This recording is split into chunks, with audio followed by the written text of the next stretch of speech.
Welcome back to Suryadev QSTV Bar's Property Matters. I've always wondered what it would feel like to live in a house that you build yourself. And by build, I mean every little detail of it, right from drawing the blueprints to creating the layout, the architecture, style, every little detail of the interiors. What happens if you run out of ideas? When Suresh and Rekha built their home, this was one thing that they didn't have to worry about, for they had all the help they could get from their children and their extended family. Of course, over 30 years of experience in the realty business also came in handy.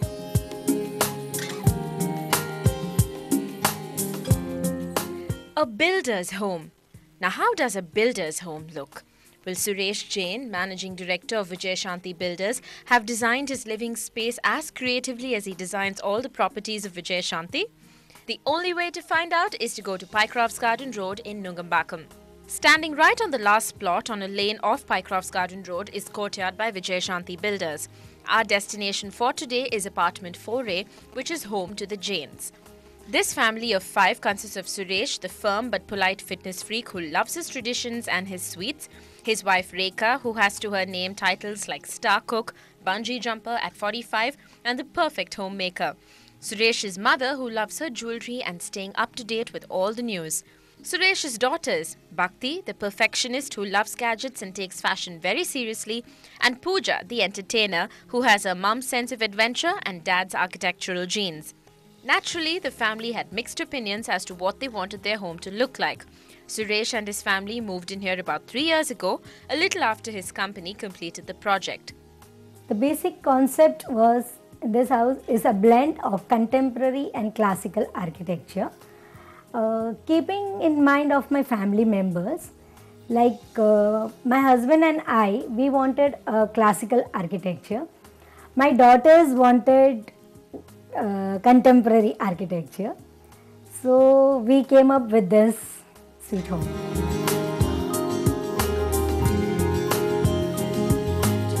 And so, though apartment 4A is modern and contemporary, the classical touches are hard to miss.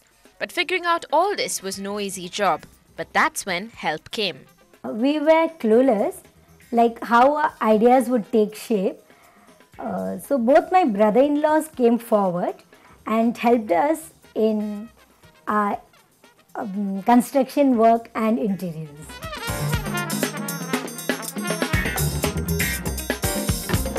The apartment opens out into the formal living area, which is one of the 2 rooms in the house where traditional elements are most predominant.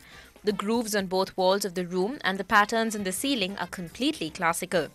Suresh's love for antiques and collector's items comes through here. The old telephone from England, the antique table and mirror right at the entrance, and the collector's Swiss clock, which is the 4th of 500 limited edition pieces, are all proof of his love for the exclusive. Other than this, there are also a few Swarovski pieces, all of which blend in with the modern elements of the room. These being the brown and beige low-level furniture. The curtains in dull silver add a hint of grandeur to the room. In fact, every room in the house has shades of gold and silver, which are a contrast to the more common modernist colors. As you walk in, you go past the small puja room where Suresh spends much of his time. Though small in area, this space is not cluttered.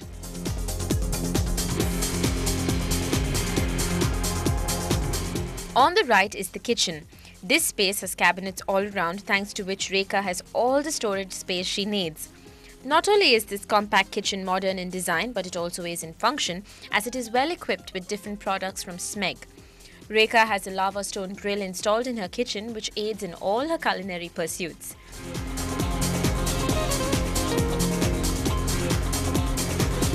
Further in is the family area. Here the most important thing is the TV, which is mounted on a wall of black glass and rightly forms the focal point of the room. The black glass is a striking contrast to the creamy white marble floors.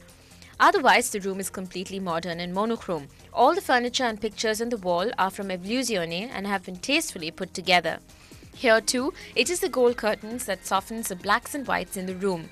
The adjoining area has a straight-line 8-seater table that can be extended when the Jains have friends and family coming over. The girls tell me that this table has the strength to hold over 50 dishes and is much stronger than it looks. The canvas on the wall adds a splash of color to the room. Above this is a small skylight, and the natural light coming through highlights the bright orange of this centerpiece.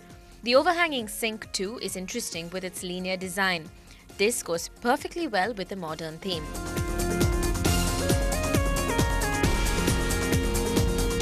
Past this is the master bedroom, the other room in the house that is predominantly classical.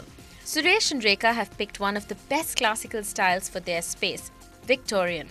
The Victorian style high level bed, the gold and rust bed linen with the floral prints, the large ornate lanterns, the antique table and dresser, and most of all the old style motorized Taiwan made fan, which Suresh picked up at a store in Bombay, makes the room look like one straight out of 19th century England.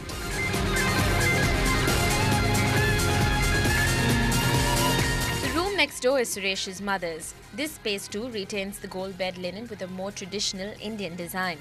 One entire wall has a panel of rough marble which lends the room a very rustic look. The tall lampshade in the corner is the only modern element. Otherwise, this room is pretty neutral and sticks to the basics. Bhakti and Pooja, Suresh and Rekha's daughters, are more different than alike. But one thing that both girls have in common is their dad's love for architecture and design. Of course, both girls have a different sense of style, and this is reflected in their rooms. First of all, previously we were like in a bigger house and a joint family. So my sister and I, we were like sharing a room. So, when we got to know about the house and all, we were like really excited because, like you have your own room, like your own space and also. So that way I was like thrilled and everything.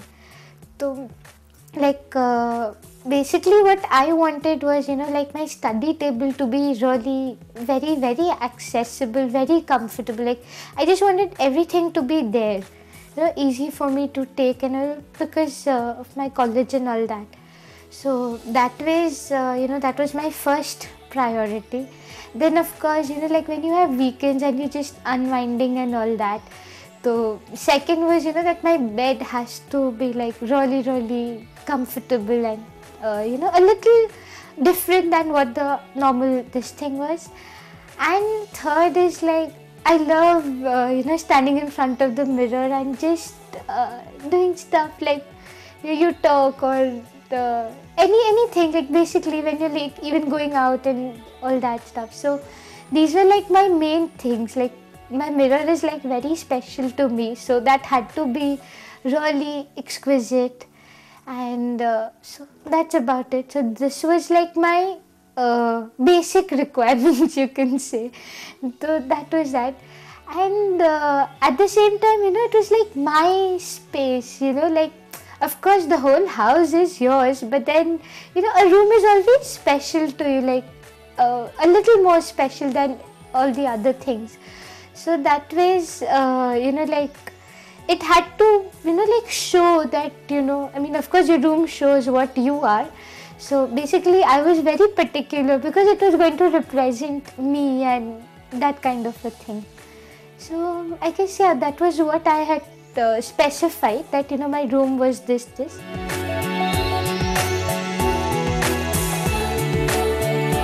Keeping in mind everything she needed, the architects created Bhakti's space. Her comfortable low-level bed sits on a wooden patch in the middle of the marble flooring. She has a large amount of space thanks to the ladder-like shelves on either side of her work table. On the rungs, she keeps her books, toys and other knickknacks. Right behind this large shelf is the leather-panelled wall, which is also used as her pin board. Then there is her large mirror from Italy, which has a three-dimensional border. Bhakti is a television addict, and hence there had to be a special spot for the telly on the movable windowsill. And when she gets bored with too much TV, all she has to do is lower the panel, jump over to the other side, where she has a cozy spot overlooking two large French windows. The black bed linen with gold polka dots. The gold theme is pretty consistent everywhere. I basically wanted a lot of colors apart in my room because, the entire house is a very sober house. So I personally having a liking towards more colors and more, wacky stuff. So I asked my uncle who helped me design this room to put in a lot more colors. So we went in for a colorful area basically. And having a lot more soft toys, my room was so designed that, I have spaces for my toys as well. And due to my course, I had to I needed a bigger room because I needed like a space for my table and study and everything. So that was incorporated. It also being my lounge, I needed a hammock and a chill out type of area. So that's how my room was so designed. Pooja's room doubles up as storage space for Rekha and hence has many wall cupboards in it. Though large and wall-sized, these cupboards are the last things you'll notice. As soon as you step into Pooja's room, you know it belongs to the youngest person in the house. Her room is fun and vibrant. One entire wall is papered with hot pink textured wallpaper, and the rich purple and gold duvet is a perfect match to this. The purple and pink combination is offset with a rustic wooden floor. Pooja too has a pinboard with very funky prints, which also spills over to the Roman blinds. The hammock hangs right in the center of the room, and rightfully so, as Pooja spends much of her time on it. Though sophisticated in its design and style, this home is also comfortable, and the family wouldn't change it for the world. And this look around has answered my question. This builder's creativity has surely reflected in his home as well. My home is my lounge. My house is my heaven. My house is mystical. My house is very elegant and serene. Chennai-based firm Architecture Red won an international award for a proposed city plan. On the other side, we find out just how.